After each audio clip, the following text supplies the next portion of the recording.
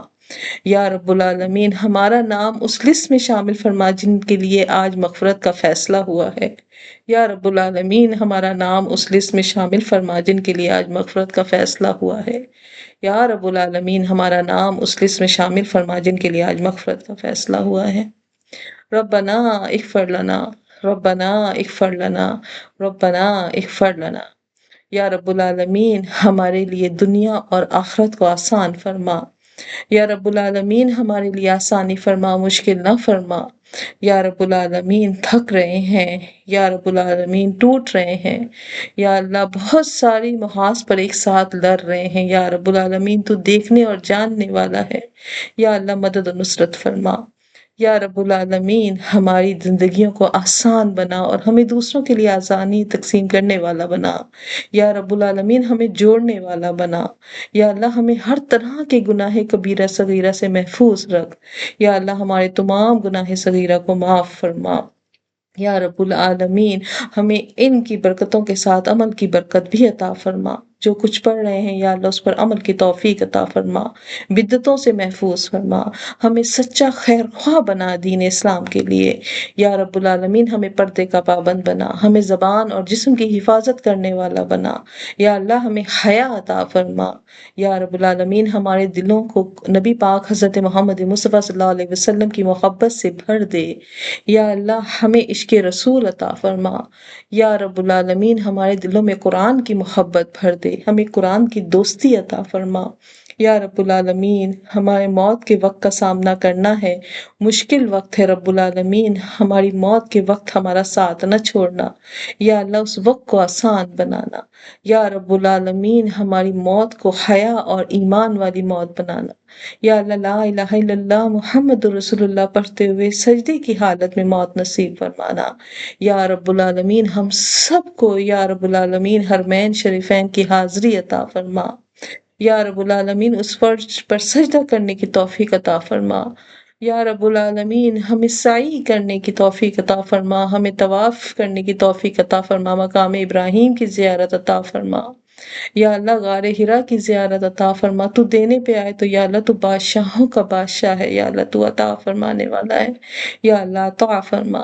یا اللہ اپنے ہر گناہ سے سچے دل سے معافی مانگتے ہیں، ہماری گناہ رکاوٹ بنے ہوئے ہیں ہمارے اس سفر میں، یا اللہ اس رکاوٹ کو ختم فرما، یا اللہ ہماری قبر کو ہمارے لیے روشن اور کشادہ رکھنا، یا رب العالمین اس قبر کو ہمارے لیے روشن اور کشادہ رکھنا، یا اللہ قرآن کو ہمارا ساتھی اور ہمنوا بنانا، یا اللہ جس طرح آج کی رات ہم اس قرآن کے ساتھ جاگیں گے، یا اللہ ہماری قبر کی راتوں کو بھی اسی طرح اس قرآن کے ساتھ روشن رکھنا، یا اللہ حشرات اور کیڑے مکوڑوں سے گھن آتی ہے یا رب العالمین، ان سے ہماری قبروں کو محفوظ فرمانا، یا اللہ کتنا ٹھہرنا ہے صدیاں، یہ کتنی صدیاں تو بہتر جاننے والا ہے، یا اللہ ہمارے اس ٹھکانے کو یا اللہ محفوظ بنانا، روشن بنانا، آرام دہ بنانا، یا اللہ میدان حشر کی سختیوں سے محفوظ کرنا، یا رب العالمین پل صراط اور بالجی کی تیزی سے گزارنا، یا رب العالمین حوض کوثر کا پانی نصیب فرمانا،